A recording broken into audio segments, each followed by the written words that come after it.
그러나 이 모든 시편에 대해서 이 상호 연관성, 각 편마다 각 장마다 이 상호 연관성에 대해서 전부 설명할 수는 없습니다. 그런데 특별히 오늘 이 시편 21편의 말씀은 이 시편 20편에 이은 다윗의 시편입니다. 그래서 20편과 21편을 우리 함께 살펴볼 수가 있습니다. 이 앞서 시편 20편이 임박한 전투 상황에서 이 다급하게 이 하나님께 기도합니다. 이스라엘의 왕을 구해달라는 기도를 담고 있는 것이 바로 이 시편 20편의 그러한 내용의 말씀입니다. 전쟁을 앞두고 있는데 이 전쟁에서 승리할 수 있도록 이 도움을 요청하는 기도였습니다.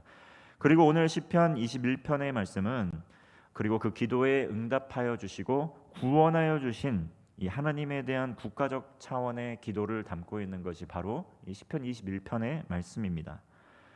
먼저 시편 20편 9절 말씀을 보면 여호와께 왕을 구원해 주시기를 부를 때에 응답하여 주시기를 간구하고 있습니다. 여호와여 왕을 구원하소서. 우리가 부를 때에 우리에게 응답하소서. 이렇게 여호와께 왕을 구원해 달라고, 우리가 부를 때에 그 왕을 구원해 주시는 우리의 기도에 응답해 달라고 간구하는 기도입니다. 그리고 오늘 본문의 1절의 말씀은 그 기도의 응답으로서 말미암아 기쁨과 즐거움이 있노라고 고백을 하고 있습니다. 1절 말씀입니다. 여호와여 왕이 주의 힘으로 말미암아 기뻐하며 주의 구원으로 말미암아 크게 즐거워하리이다. 또한 이 시편 20편 4절의 말씀을 보면 내 마음의 소원대로 허락하시고 내 모든 계획을 이루어 주시기를 원하노라, 이렇게 말씀을 하고 있는데 또 오늘 2절의 말씀은 그에 대한 응답입니다. 그의 마음의 소원을 들어주셨으며 그의 입술의 요구를 거절하지 아니하셨나이다.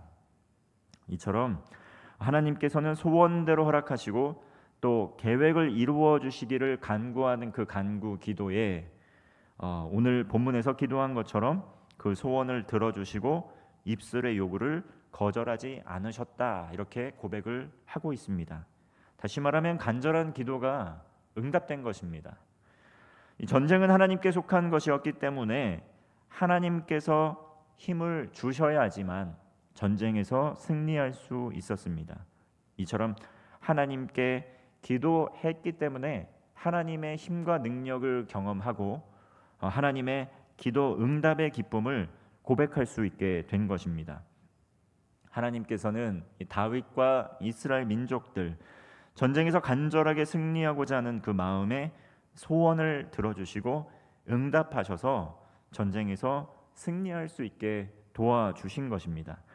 이렇게 하나님께서 승리하게 하여 주셨다는 고백, 우리가 어떻게 할 수 있습니까? 그것은 먼저 간절한 마음으로, 가난한 마음으로 하나님께 간구했기 때문에, 기도하였기 때문에 그 기도에 대한 하나님의 응답을 알아들을 수 있었던 것입니다. 먼저 도움을 요청했기 때문에 그 응답에 대한 하나님의 응답, 기도에 대한 하나님의 응답을 경험할 수 있었다는 것이죠. 이처럼 기도하지 않으면, 하나님께 간구하지 않으면 하나님께서 일을 행하셔도 하나님께 감사할 수도 없고, 또 하나님께서 우리의 기도를 들어주시고 응답하시는 것에 대한 이 경험도 할 수가 없습니다. 이처럼 하나님의 임재 안에 살고 있습니다. 오늘날 우리도 하나님의 임재 안에 살아가고 있습니다. 그런데 위기의 순간, 고난의 순간마다 하나님의 도우심을 구하고 힘과 능력을 구한 하나님의 사람들은 하나님께서 어떻게 기도에 응답하시는지 이 믿음의 간증과 고백을 할 수 있습니다. 그런데 위기의 순간, 환난의 순간, 고난의 순간에 하나님을 의지하지 않고 이 방법 저 방법으로 또 인간적인 노력만 기울이다 보면 하나님께서 그의 간절한 마음의 궁핍함을 보시고 은혜를 베풀어 주셔도, 긍휼히 여겨 주셔서 그 문제를 해결해 주셔도 그것에 대한 감사를 고백할 수 없다는 것이죠. 어떻습니까? 또 부모된 우리의 입장에서 자녀들이 힘들어할 때 부모에게 도움을 요청하지 않지만 힘들어하는 그 모습을 보는 것만으로도 부모된 마음으로서 자녀들을 돕게 마련입니다. 자녀가 구하지 않고 도움을 요청하지 않더라도 이 부모는 자녀를 사랑하기 때문에 돕는다는 것이죠. 그러나 그렇게 힘들어하는 그 자녀를 도와주는 부모의 손길을, 그 감사를 잘 알지 못하는 자녀들이 참으로 많이 있습니다. 그런데 자녀가 그 어떠한 곳에서도 의지할 곳이 없어서 부모에게 간절히 도움을 요청했을 때 또 부모가 도와주면 그것에 대해서 정확하게 알 수 있겠죠. 은혜를 알 수 있지 않겠습니까?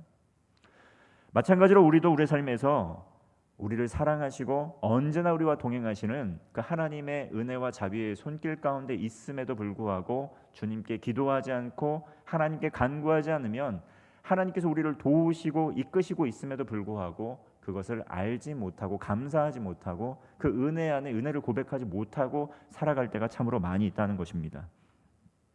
시편 20편 말씀과 21편 말씀에서 이 이스라엘 백성들 그리고 다윗은 하나님 앞에 간절하게 도움을 요청했습니다.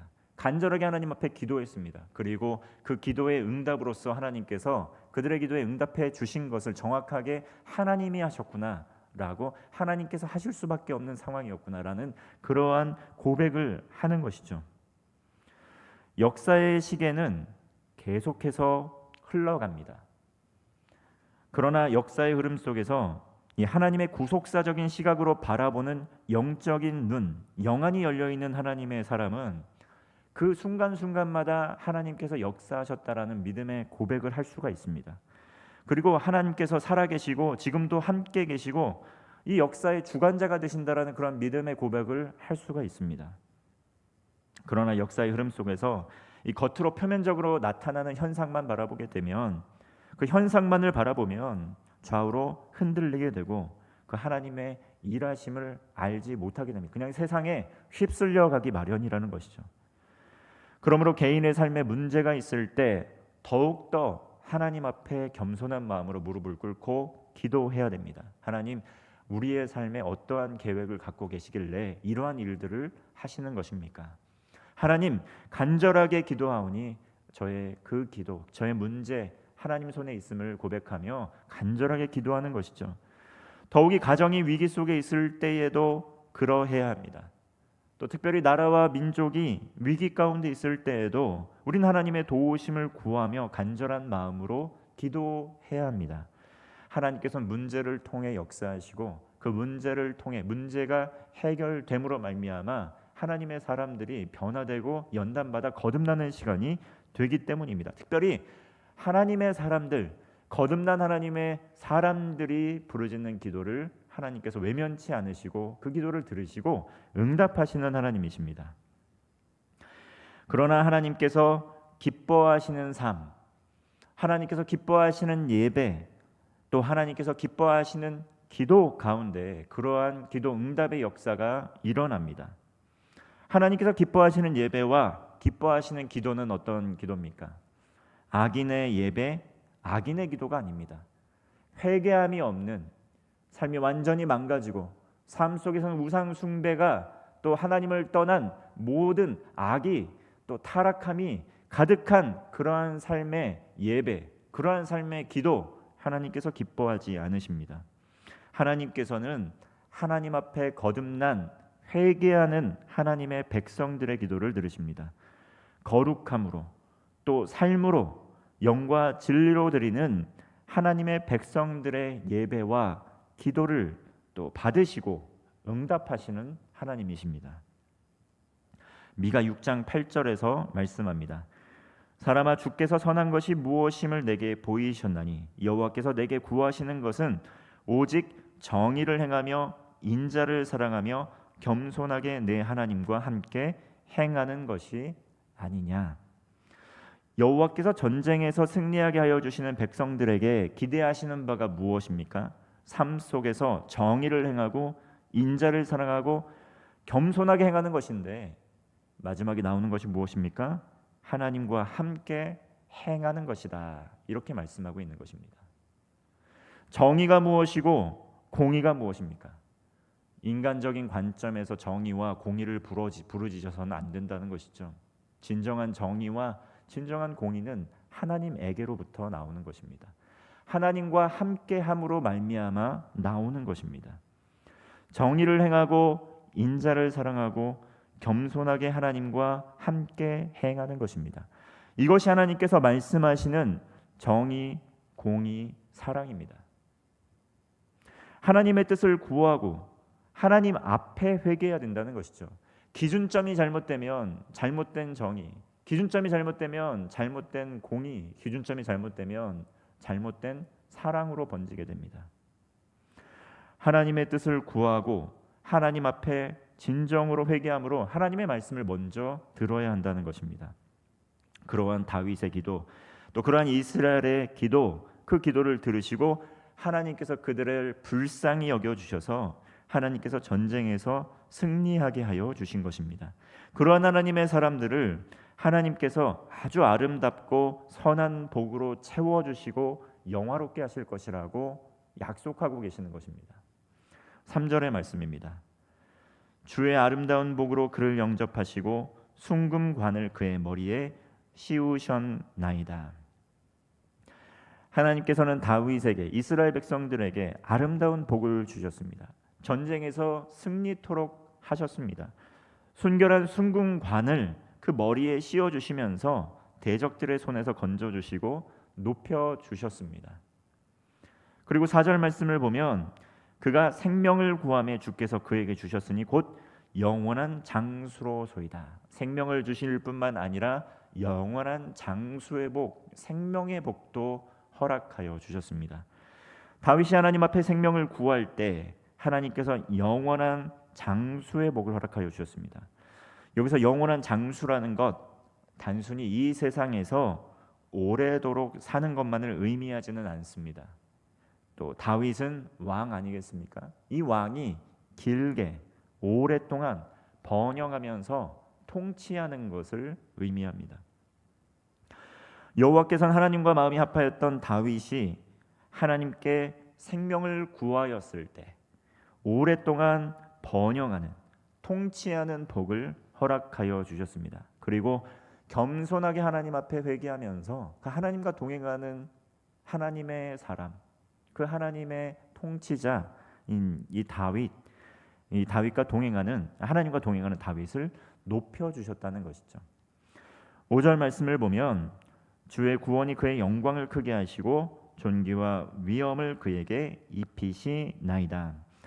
하나님께서 다윗을 승리하게 하여 주셨습니다. 그리고 하나님께서 다윗을 높여 주시고 존귀하게 하여 주시고 위엄을 갖출 수 있도록 하셨습니다. 다윗이 스스로 왕이 되고자 했던 것이 아니라 하나님께서 겸손하게 행하는 그를 높여 주시고 그를 왕으로 삼아 주신 것입니다. 하나님을 경외하는 하나님의 사람 다윗, 하나님과 마음이 합하였던 다윗, 자신의 생명을 위협하고 죽이려고 달려들었던 사울 왕에게조차 원수를 직접 갚지 않고 사울 왕보다 하나님의 뜻을 더 깊이 헤아리기를 소망하면서 다윗은 원수 갚는 것을 유보하였습니다. 사울 왕보다 하나님의 뜻을 더 깊이 헤아리기를 원하였기 때문에 하나님이 세우신 사울 왕을 자신이 죽일 수 없다 하여서 그의 목숨을 살려주었습니다. 그는 하나님 앞에 먼저 겸손하게 하나님과 동행하면서 하나님을 왕으로 모시고 살았던 다윗 왕이었습니다. 하나님의 뜻을 이루어 갔던 그런 하나님의 사람이었다는 것이죠. 그렇게 하나님을 왕으로 모시고 살았던 다윗, 하나님께서 아름다운 복으로 또 그를 복 주시고 어디를 가든지 형통함의 복을 누릴 수 있도록 하여 주셨습니다. 6절 말씀 우리 함께 읽겠습니다. 6절 합독하겠습니다. 그가 영원토록 지극한 복을 받게 하시며 주 앞에서 기쁘고 즐겁게 하시나이다. 하나님 앞에 그 주의 말씀을 사모하고 그 말씀을 삶의 기준점 삼아서 정의와 공의를 행하고 하나님과 겸손하게 동행하는 삶의 그 발걸음 가운데 영원토록 지극한 복을 받게 하여 주신다. 그리고 진정한 기쁨과 즐거움이 끊이지 않도록 하여 주신다는 것이 하나님께서 약속하여 주신 언약입니다. 오늘날 즐거울 일들이 많이 없습니다. 오늘날 기쁨을 찾아서 기쁨을 기뻐할 수 없기 때문에 진정한 복이 아니라, 진정한 기쁨이 아니라 그 여타 다른 거짓된 기쁨을 주는 것들, 거짓된 즐거움을 주는 것들을 의지하는 사람들이 많이 늘어나고 있습니다. 술을 의지하거나 또 마약을 의지하거나 도박을 의지하거나 또 성적인 문란함을 통해서 쾌락을 추구하는 이들도 많아지고 있습니다.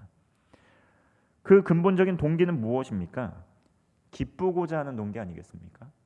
즐겁고자 하는 동기 아니겠습니까? 그런데 그러한 것들은 진정한 기쁨과 진정한 즐거움을 주지를 못합니다. 그러나 하나님과 동행하는, 하나님과 겸손히 행하는 사람들에게 정말 배에서부터 생수의 강물이 흘러날 뿐만 아니라 영원히 목마르지 않는 그 생명수를 마심으로 말미암아 그 누구에게도, 그 누구에게도 받을 수 없었던 기쁨과 즐거움의 복을 갖게 된다는 것이죠.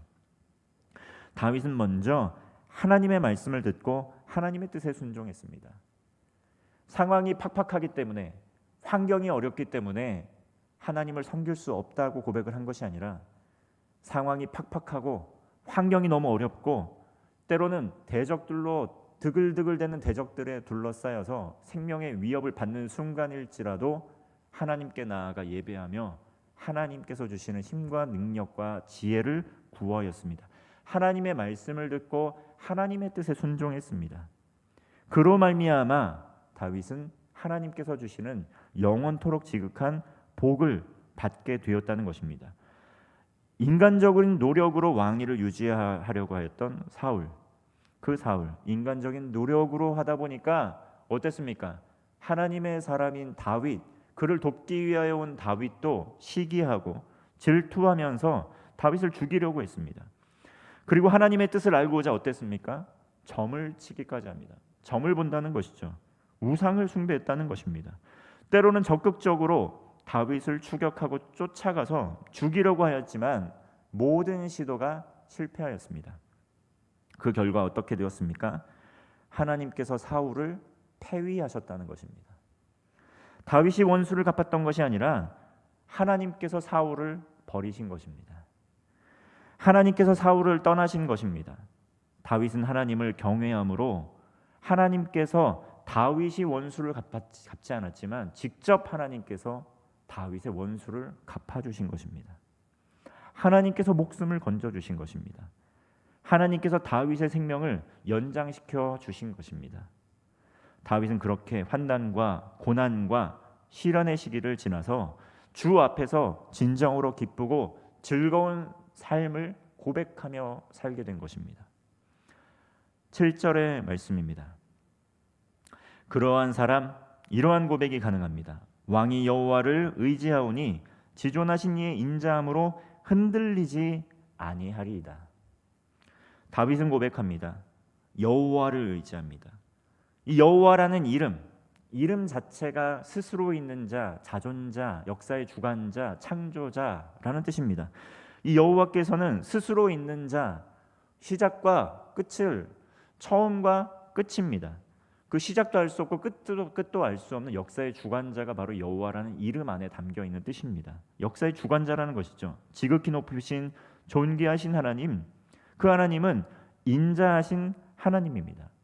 그러므로 흔들리지 않는다고 고백을 하는 것이죠. 이 다윗이 흔들리지 않는다고 고백하는 것은 무엇이냐면 왕이 왕좌에서 강제로 쫓겨나지 않는다라는 고백입니다. 굳건하게 오래 앉아 있을 것이라는 말씀이라는 것이죠. 하나님께서는 인자하신 하나님입니다. 하나님을 섬기고 하나님을 경외하고 하나님을 사랑하는 다윗 왕을 끝까지 지켜주시고 끝까지 굳건하게 붙들어 주셨다는 것입니다. 모든 대적들의 위협에서부터 지켜주셨다는 것입니다. 인자는 히브리어로 헤세드입니다. 헤세드는 사랑이라고 번역할 수 있지만 충성, 책임감이 강한, 신실한, 또 경건한 행위, 은혜로움, 자비, 긍휼, 경건한 행동 등으로 번역이 되고는 합니다. 쓰이는 문맥에 따라서. 이러한 하나님의 헤세드는 이 쾌락적인 일시적인 사랑이 아닙니다. 이 헤세드의 사랑, 충성된 사랑입니다. 가족적 사랑인데 책임감이 강한 사랑입니다. 어디를 가더라도 끝까지 붙들어주고 끝까지 함께하고 끝까지 지지해주고 끝까지 함께하는 그 사랑이라는 것입니다. 먼저 하나님의 나라와 하나님의 의를 구하는 하나님의 백성들을 하나님께서는 하나님의 그 헤세드로 지켜주신다는 것입니다. 눈동자와 같이 지켜주시고 보호하여 주신다는 것입니다. 로마서 13장 1절에서 3절까지 말씀입니다. 각 사람은 위에 있는 권세자들에게 복종하라. 권세는 하나님으로부터 나지 않음이 없나니 모든 권세는 다 하나님께서 정하신 바라. 그러므로 권세를 거스르는 자는 하나님의 명을 거스름이니 거스르는 자들은 심판을 자취하리라. 다스리는 자들은 선한 일에 대하여 두려움이 되지 않고 악한 일에 대하여 되나니 내가 권세를 두려워하지 아니하려느냐. 선을 행하라. 그리하면 그에게 칭찬을 받으리라. 로마의 압제 가운데 로마의 그 우상 숭배자 그리고 이 믿는 그리스도인들을 이 사자밥으로 놀이객감으로 그렇게 악을 행하였던 포악한 권세자들을 향하여 바울은 이렇게 권면하고 있는 것입니다. 모든 아무리 악해 보이는 권세자일지라도 아무리 인정하고 싶지 않은 권세자일지라도 모든 권세는 하나님께로부터 난다는 사실을 기억하라. 그것입니다. 그러므로 하나님께서 원하시는 것은 무엇입니까? 그리스도인들의 삶의 자리에서 복음을 증거하는 일에 힘쓰라는 것입니다. 때를 얻든지 못 얻든지 복음을 증거하는 데 힘을 써야 한다는 것입니다. 매일 성경으로 우리는 소예언서를 묵상하고 있습니다. 아모스 선지자, 남유다의 선지자였던 아모스는 북이스라엘의 정치 지도자들 앞에서 복음을 선포합니다. 하나님 앞에 우상 숭배의 길을 걸어가고 정치, 권력, 탐욕으로 가난한 자, 억눌린 자, 압제된 자들을 착취하는 이 북이스라엘의 왕과 관료와 제사장과 선지자 모든 백성들을 향하여 회개의 심판의 선포를 합니다. 하나님 앞에 회개해야 된다는 것이죠. 하나님의 도우심을 구해야 된다는 것입니다. 이집트를 의지할까? 또 아수르를 의지할까? 바벨론을 의지할까?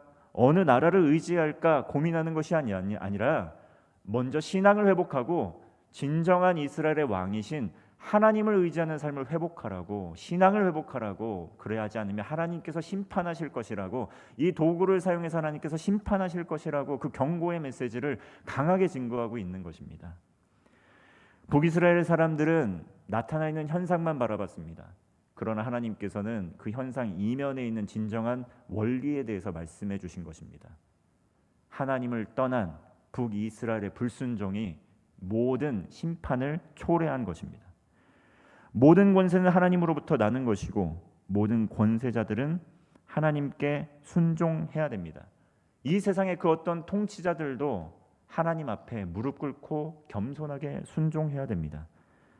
하나님을 거역하고 우상 숭배의 길로 나아가는 모든 권세자들, 또 적극적으로 하나님의 사람들을 핍박하고 하나님의 뜻을 거스르려고 했던 그러한 우상 숭배자들, 하나님 앞에 다 심판받을 수밖에 없습니다.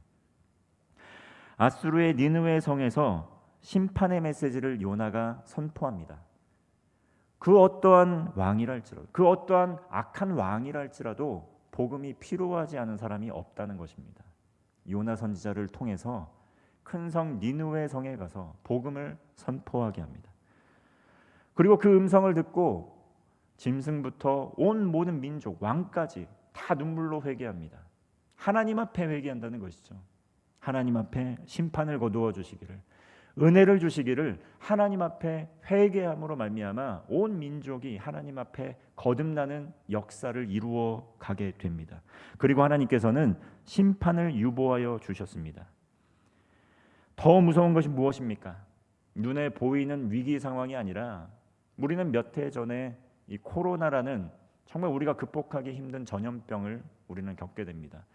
하나님께서 사람이 말을 듣지 않으면 자연 환경을 통해 심판하시는 것을 볼 수가 있습니다. 사람이 회개하지 않으면, 사람이 하나님 앞에 거듭나지 않으면 지진과 전쟁과 전염병과 그 각기 모든 심판의 메시지를 통해 하나님께서 심판하시는 것을 볼 수 있다는 것이죠. 우린 현재 나타나는 이러한 현상들을 보고 이해할 수 있어야 됩니다. 표면적인 것만 보고 우리가 또 일희일비하는 것이 아니라 하나님 앞에 회개해야 된다는 것입니다. 하나님 앞에 우리의 신앙을 점검해야 된다는 것입니다. 하나님 앞에 예배를 회복해야 됩니다. 그리고 하나님 앞에 우리의 삶의 방향성을 재정비해야 됩니다. 우리나라가 세워지게 된 것, 하나님의 은혜로 세워지게 된 것입니다. 하나님의 은혜로 하나님의 사람들을 통해서 우리나라가 여기까지 오게 된 것입니다. 그러므로 우리는 이 삶의 방향성과 초점을 다시금 하나님 앞에 돌려야 한다는 것입니다.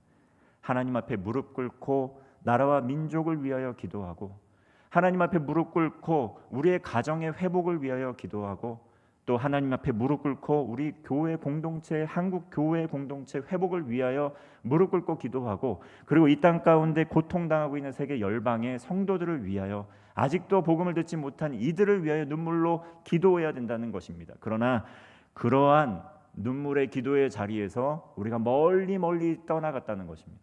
멀리 하나님의 마음과 눈길로부터 떨어져 나아갔다는 것입니다. 그러므로 다시금 여호와께 돌아가야 된다는 것입니다. 다시금 주님의 말씀 앞에 무릎을 꿇어야 된다는 것입니다. 이사야 40장 8절의 말씀입니다. 풀은 마르고 꽃은 시드나 우리 하나님의 말씀은 영원히 서리라 하라. 영원한 것에 투자를 해야 됩니다. 영원한 것에 소망을 두어야 합니다. 잠깐 시들고 없어지는 것에 우리의 소망을 두어서는 안 되는 것입니다. 이 세상 가운데 썩어 없어질 것에 소망을 두는 것이 아니라 영원한 하나님 나라에 소망을 두고, 구원의 기쁨과 확신을 가지고 하나님 나라에 대한 소망을 가지고 믿음으로 살아가야 한다는 것입니다. 능력의 하나님, 권능의 하나님께서 이러한 우리의 기도를 들으시고 무너진 삶의 모든 영역을 회복시켜 주시고 가장 선하고 아름다운 복으로 갚아주시리라 믿습니다. 고난을 지나 환난을 지나 나중의 영광이 그 이전의 영광, 우리 대한민국이 이루는 지금의 영광보다 정말 나중의 영광이 더 큰 영광을 경험하도록 하나님께서 인도하여 주실 줄로 믿습니다. 죄와 사망의 권세 아래에서 죽을 수밖에 없는 저희들 수렁에서 건져주시고 구원하여 주신 그 하나님을 찬양하고 기뻐하며 이 삶의 모든 영역 가운데 하나님의 주권을 인정하고 영광 돌리는 성도가 되시기를 주님의 이름으로 축원합니다. 기도하겠습니다.